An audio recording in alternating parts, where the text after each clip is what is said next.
ప్రభునామంలో అందరికీ వందనాలండి. కొరింథీయులకు రాసినటువంటి 6వ అధ్యాయము 7 నుంచి 8, 9 వచనాలు చదువుతున్నామండి. అయితే మీరే అన్యాయం చేయుచున్నారు, అపహరించుచున్నారు, మీ సహోదరులకే ఇలాగు చేయుచున్నారు. అన్యాయస్తులు దేవుని రాజ్యమునకు వారసులు కానేరని మీకు తెలియదా? మోసపోకుడి, జారులైనను, విగ్రహారాధికులైనను, వ్యభిచారులైనను, ఆడంగితనము గలవారైనను, పురుష సంయోగులైనను, దొంగలైనను, లోబులైనను, త్రాగుబోతులైనను, దూషకులైనను, దోచుకొని వారైనను దేవుని రాజ్యమునకు వారసులు కానేరరు. ఇక్కడ ఎవరెవరు పరలోక రాజ్యానికి వారసులు కానేరరు అని వాక్యం చెప్పబడుతుందో చూద్దామండి. విగ్రహారాధన.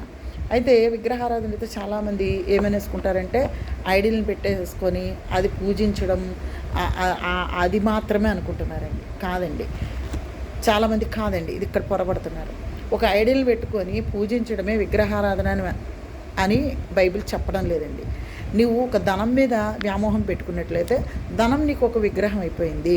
ఆ విగ్రహం అంటే దానికి నువ్వు అడిక్ట్ అయిపోయావు, దానితోటే ఆ ధనానికే నువ్వు దాసుడివి అయిపోతున్నావని బైబిల్ వాక్యం సెలవిస్తుందండి.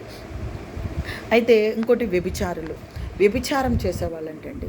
అంటే ఎందుకంటే ఈ వ్యభిచారం చేసేవాళ్ళు తన సొంత శరీరంతో చేస్తారు కాబట్టి వాళ్ళు కూడా పరలోక రాజ్యానికి హక్కుదారులు కారని బైబిల్ వాక్యం సెలవుస్తుందండి.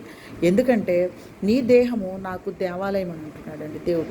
ఈ దేవాలయాన్ని నువ్వు వ్యభిచారం చేస్తూ నువ్వు దేవుడి యొక్క దేవాలయాన్ని అపవిత్రపరుస్తున్నావు కాబట్టి వ్యభిచారులు పరలోక రాజ్యానికి హక్కుదారులు కారని బైబిల్ వాక్యం సెలవిస్తుందండి.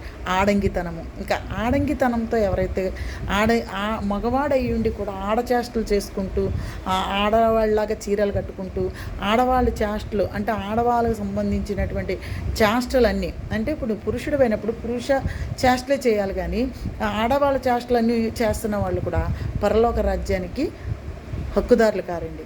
సాక్షాత్తు దేవుని స్వరూపం అండి వాళ్ళు, దేవుడు స్వరూపంతో చేయబడిన వాళ్ళు. పురుషుడు అనేది ఒక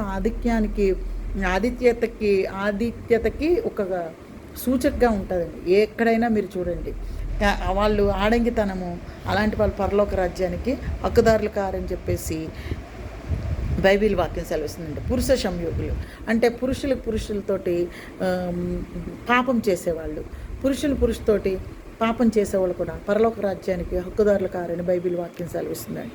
దొంగలైనను, దోచుకుని వారైనను, దొంగతనం చేసేవాళ్ళండి.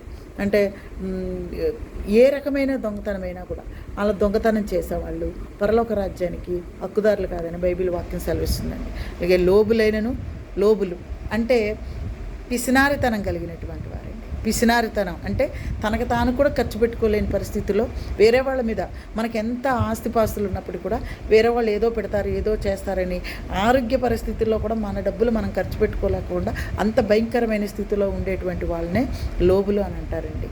అలాంటి లోబులైనను, త్రాగుబోతులైనను, దూషకులైనను, త్రాగుబోతులు కూడా పరలోక రాజ్యానికి హక్కుదారులు కారని బైబిల్ వాక్యం సెలవిస్తుందండి. దూషకులు అంటే దూషించడం, ఎప్పుడు చూసినా వాళ్ళ నోట శుభవచనం పలకదండి. ఎవరినైనా ఒక దీవించే వచనం కానీ ఒక మంచి వచనం కానీ వాళ్ళ నోట్లోంచి రాదండి.